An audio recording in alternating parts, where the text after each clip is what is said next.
Over the years, there has been a multitude of different media that has been blamed for the sudden crime and violence that appeared, like back in the 1950s. Rock and roll music was blamed for being aggressive, and how in the 1990s, rap was blamed, and now in the age where video games are easily accessible, they are blamed just like the media before it. It's true that while playing video games, you can feel all types of emotions. Sadness when your favorite character dies, happiness when you finally beat that challenging level, or even anger when you just can't seem to beat that boss. Many people have taken that anger associated with playing violent video games as going hand in hand with the crime rates seen in America today.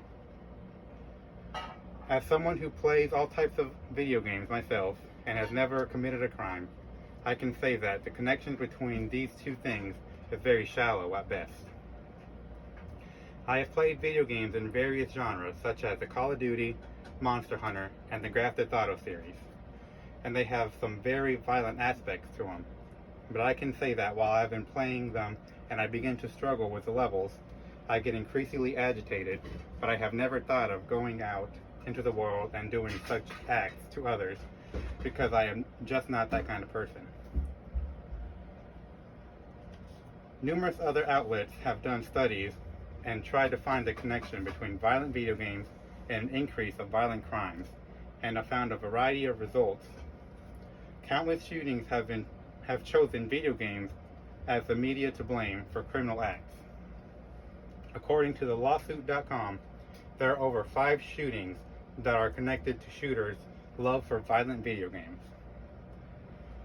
However, if you read the article, the connection to the video games obsession and the thirst for murder seems quite unlikely, as in the case of the Nehemiah Grego murders. The 15-year-old boy, Nehemiah Grego, murdered his mother, his father, his 3 siblings in January of 2013. The boy became upset with his mother and started his killing spree with his mom, followed by his siblings, and lastly his father, who arrived home last that evening.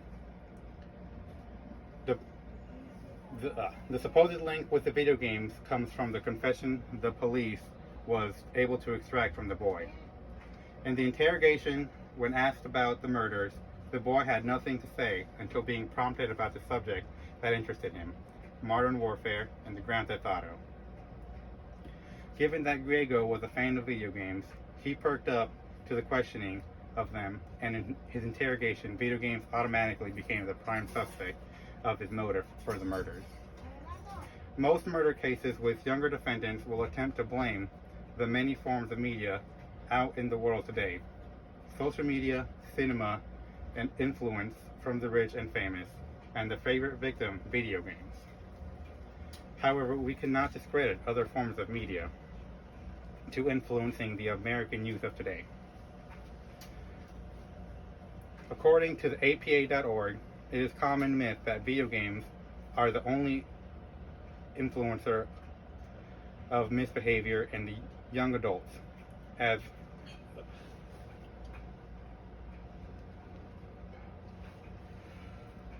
media violence is only one of many factors that contribute to social violence, and it's certainly not the most important one, and violence researchers have noted this repeatedly. From the early 1990s, crime rates in the U.S. took a dramatic increase from unknown sources. According to usafacts.org, the violent crime rates in the U.S. reached a noticeable decline of 50% in 2019. A time when the age of video games took a turn for the better and video games were readily available to the general population, a relatively easy expense. When easy access to video games, including the violent ones, and the decrease of the crime rates, the fragile connection between violent video games and crime is shattered. Breaking down crime rates, the myths of media influence, and the false links between violent video games and acts of violence. How do you view violence and video games? Do the links appear as fragile as evidence? Then I need to show YouTube.